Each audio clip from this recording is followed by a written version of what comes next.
Hello there everyone, it's Carol again from the Crafty Emporium. I just want to cover with you the pages very quickly, how I'm going to decorate them up, and just a couple of other little hints and tips as well. So if you can see, I've actually decorated up my front cover a little bit more. So I've added on some sparkly tape because, you know, girls got to have a little bit of sparkle in her life. And I've just added some buttons on the front, and that's all I'm going to do for decoration. If we go to the inside,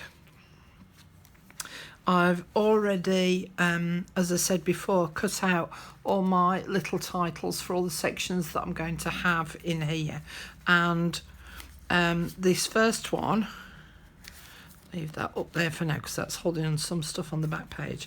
So this first page is going to be my symbols key, and as I say, I'd got a lot of this digital kit printed out, so I'm just using it up. And the Forget-Me-Nots and Daffodils it's called. So I wanted to use this one up because it goes with the green. So I'm going to put my symbols key on top of that circle, and I will attach it to the top of the page there to act as the header title for the page. And then I will put some little die cuts, little punch shapes down here. So I'll just show you what I used for my symbols key on my business one. So basically I'd got these little punch squares and I've drawn a square within there. So that's a need to do when it's an empty blank square. When it's a square that's got a line through it, it means that I've started the project. And when I've got a square with a cross through it, it means that I've completed it. Now I have actually seen this on someone else's planner video. So it's not my idea, isn't this? And then I thought a circle, whether it's a smart circle or whether it's a scribbly circle, then that can be an event. And then I've got loads of these heart-shaped, punched shapes, I should say, of that I'm going to use, and those are going to be for my goals. So those are the symbols that I'm going to use throughout. So if I just show you here, so on this one, this is to do with the YouTube videos that I'm going to be making. So I've got a square in there to say that it needs to be done, and then I'll put a line through it once I've started, and I'll put a cross through it when it's done, and then I'll put a cross through that square to say that it's then live on YouTube, and I know that I don't then have to look at that project any further. So those are the symbols that I'm going to be adding to this page. On this page here, I'm going to put up some of my goals that I want to achieve personally for the year. So again, on the, I've got one on here. Yes, I have. There we go. So here I've got goals. So I'm going to attach that onto this inside cover here, and I'm going to list on there some of the personal goals that I want to achieve for myself this year. Now, one of the things that I did say was that I would show you how I created this sort of banner shape thing. And so I've got here's some I prepared earlier.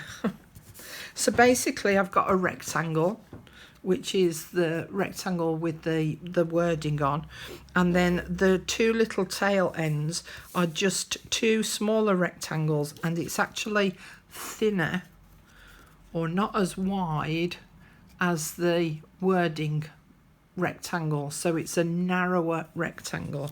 And I've cut them so that when I sit this on top, it will sit like that. All right, and then what I did was I did the fishtail ends on these two smaller ones, and I rounded the edge off of this corner here. So that would then be for a flat version to be able to sit in a journal. So if I just do one of these to just show you quickly how I did it. So of course you could use a corner rounder on this bit. So I just cut a rounded corner off that bit there, and then I did the fishtail end by snipping down the middle and then cutting from the corner into the middle, and then from that corner into the middle, and then that would then sit on that end there, and I would then glue the two pieces together. Excuse me, voice not so good today. Now the other thing that I could do to make it really dimensional is that this end here, I could curl it over, and then can you see this bit that I've curled over here? I'd need to trim this little bit off here at an angle. So I'd cut that off at an angle, and then I could sit that on there, and I've now got something that's three-dimensional. But the problem with it being in a journal, of course, is that it will end up getting flattened. So that's why I've done the flat version. But there's no reason why you couldn't use this kind of technique on maybe a front cover, for instance. So then that would then sit on there. So they would sit like that. And that's what I did to create this piece here. Excuse me. So let me put those to one side. So as I say, that's going to sit on that front page, because then it's got my symbols key that I will then use throughout the rest of the journal. On the next page, oops, click together. Again, this was something else from the digital kit that I wanted to use up, and it was just a square. Excuse me, just a square of one of the images, and I'm going to put it on the diamond instead of on the square. And then I've got my personal goals that could sit there. So in actual fact, if I'm going to put my personal goals there, I'm going to sit that one on like that, and then I can list my goals underneath there. This was one of the smaller pages in here, and what I'm going to do on here is I've got this green graph paper. So I'm going to glue the green graph paper to the back of the page, because the back of the page was just plain cream. So I'm going to stick that on there, and then, as I say, on the freebie, which is going to be on my group, I've put the months of the year there. Excuse me. And so I've cut some out, they're very tiny and fiddly. So I'm going to put January there, February there, March there, and April there. And this is where I'm going to mark on this graph paper my weight loss, she says. Fingers crossed. Although knowing me, there'll be a fair few weight gains as well. But due to my health issues, as I've mentioned before, I really need to start really seriously losing some weight. So I'm going to track it on this piece of graph paper here. So that's what I'm going to do there. I'm just going to pick those up and move them, because I don't want to lose them, because they're tiny and fiddly. So what I did was I went through and I've paper clipped, as you can see, some things in place, so I know where they're going to go. These index cards here, in fact, I'm going to glue them in place now. So again, you can see.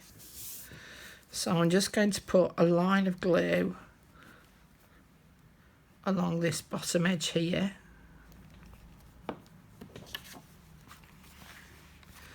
And then I'm going to glue that onto the back of this little narrow strip, because what I'd like to do is I'd like to keep some recipes. So I found some keto recipes. Now I'm not going to follow the keto diet, because I think with all the health issues I've got, I don't think that it's going to I'm going to be able to fully follow along with it. But there are things like the cloud bread that I want to make, and I know that my brother has got a video of how he makes his cloud bread. So I want to put little recipes like that onto these journaling cards. So that's them stuck onto that main strip. Now what I want to do is I want them to flip individually. So I will snip down that strip down to the fold mark, and they will now flip independently of each other. And of course I can always add something a little bit decorative on the back of those index cards. So that's those there. Then on this one, again, I want to add another piece of this green graph paper, and I'm going to apply that onto the back of this strip so that that will act as the hinge for that particular piece of graph paper. I'm not going to glue it in place now because I think you all know how to go about doing that bit.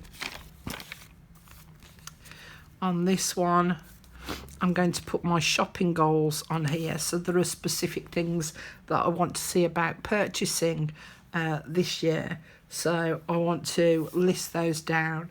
So I want some things like I need a new kettle, and I want to buy some memory foam pillows and stuff like that. So those are going to be some of my shopping goals. The other shopping goal that I want to do as well, because I am on a very limited budget, I want to spend £5 or £10 a month on specific items. So things like toothpaste, deodorant, fabric conditioner, and I want to buy a bulk amount of those. So let's just say toothpaste.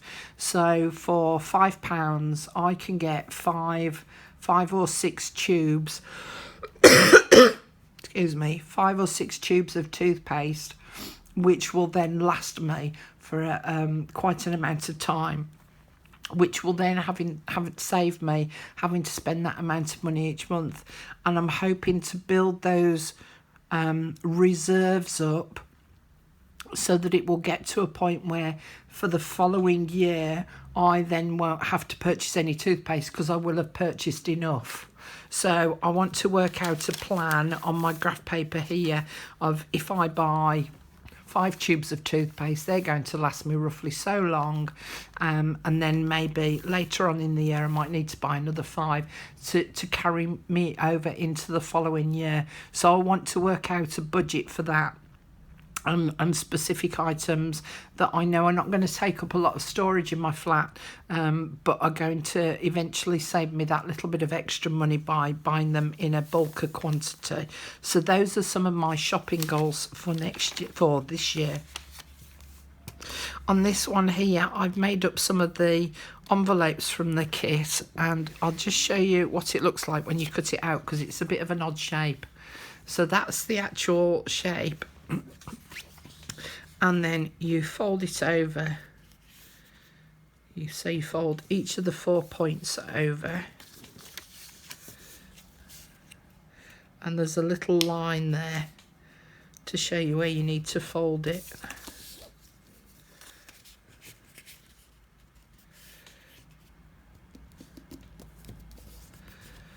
And of course you can score these on your score pal as well, you don't want to do it just by eye. So you would then fold those 2 shorter ones in and just put a dot of glue on the little end of the triangle there and glue that in place, and then place glue down these 2 sides, so then that one would then flip over, and then you've got your envelope flap, of which of course you could add something on there that flap will then sit under to hold it in place. But I'm going to attach these envelopes so that I'm going to put glue on the back side around 3 sides, so then I've got a pocket at the top as well, and I'll do that with both of them. So I'll have this one further down the page glued around 3 sides, and then I can put any little cards behind there that I want to, and the same with this top one as well. So that's what I'm doing on the back side of that page. I'm leaving that one blank for now. I'm not quite sure what I'm going to be doing on these pages, but I've also added some more of the envelopes on this page as well. This one is going to be my saving goals. So for me, for instance, I haven't got a pension, and so I want to start saving up some money so that when I come to retirement age, I've got a little bit of money to live on, because I don't know what's going to happen with the state pension that we have here in the UK by the time I reach retirement age. So it's little things like that really that I want to sort of start saving a bit of money towards. This one is going to be about digital kits that I've purchased because, as a fair few of you will know, we can end up looking at digital kits and then thinking, oh, I'm going to get that one. Then you buy it and realise you've already got it. So I'm going to dedicate a page to an individual designer. So this could be my, excuse me, this could be my Artie Maze page. This could be my Calico Collage page. And I'm using the pockets from out of the kit, which I'm going to stick on here. And then there's a notebook in there, so I'm going to add some pages to the notebook, and I'm going to write down all the digital kits that I have purchased and then the digital kits that I would like to purchase, so that I can take my little book to my computer so that I can see which ones I've got and which ones I actually want to purchase next.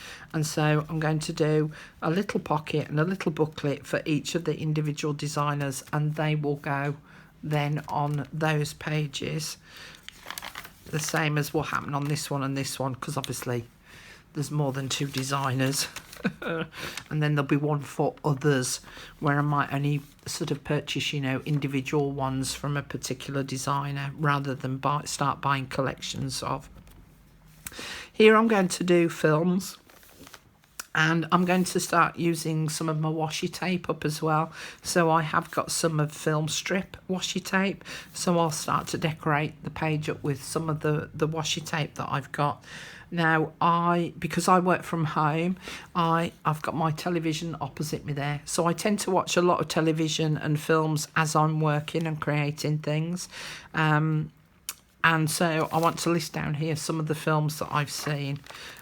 Also books that I want to read, because I tend to read a book when I go to bed to switch my brain from thinking about crafting stuff.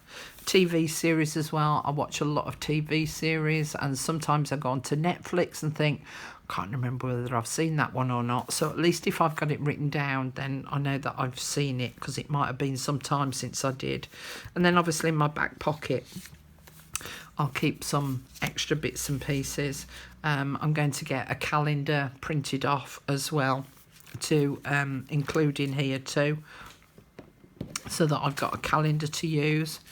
And then the only other thing that I wanted to show you really, or 2 things, sorry.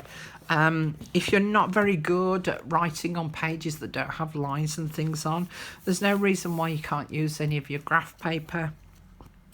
Or there is specific bullet journal, or Bujo is the abbreviation for it, pages that you can find on Google and Pinterest, and normally Bujo pages are little tiny dots all in rows and lines to enable you to draw your tables that you want to fill in. But there's no reason why you can't use graph paper as well, or use the lines of the graph paper for writing on, or for charting up any information that you want to keep stored. So think about, you know, your graph paper, because you can rip it down to size and add it to your journal as and when you need to use it. And then the last thing that I want to share with you is I talked in, I think it was the previous video, or maybe it was the one before that, about block planning. So as I've said, I can get up in the morning because I work from home, and I can spend half a day doing not a lot. It's not very often that does happen, but there are some days when I can just fritter my day away, and I think, what have I actually achieved today? So I'm going to start on specific weeks. I have specific jobs that I need to do, like the pop-up shop. So I want to be able to plan my time around those actual events. And so I've done the days of the week across here and the times of the day during down here. So it goes 8 till 9, 9 till 10, so on and so forth, up until midnight, so that I can say, right, from 8 till 9 in the morning on those specific days, I will do such and such a job. From 1 till 2, I'll stop and have my lunch. I'm having an hour's break from everything, watching a bit of TV, eating my lunch or whatever, and that will be planned into my day. Because as I say, otherwise, when you're working from home especially, time goes and you suddenly realise it's 4 o'clock in the afternoon and you think, oh God, I haven't done this, I haven't done that. So if I work out my plan for the week of what I need to do at what times on those specific days, and I can even set my alarm on my phone so that if I say, right, this period of time here I'm going to spend creating, and set the timer on my phone, when that timer rings, I'll know that my time is up. I'm working on that particular project and I need to move on to the next thing. And hopefully that will keep me more organised this year, because it is one of the big things that I want to try and achieve for myself and for my business. So those are the two planners that I have created. I hope that there are a few things in there that might help you with planning your life to make it a little bit easier and simpler. And even if you don't make it into any kind of a planner and you just make it into a journal, I think that they're quite pretty within themselves, really. So I hope you've enjoyed that, and I look forward to seeing you in the next lot of videos, which is about this one here, which is about organising yourself for swaps and random acts of kindness. So I hope you'll join me on the set of videos for this particular project as well. Okay, that's me done for this planner one, and I hope to see you all again soon. Thanks for watching. See you again soon. Bye for now.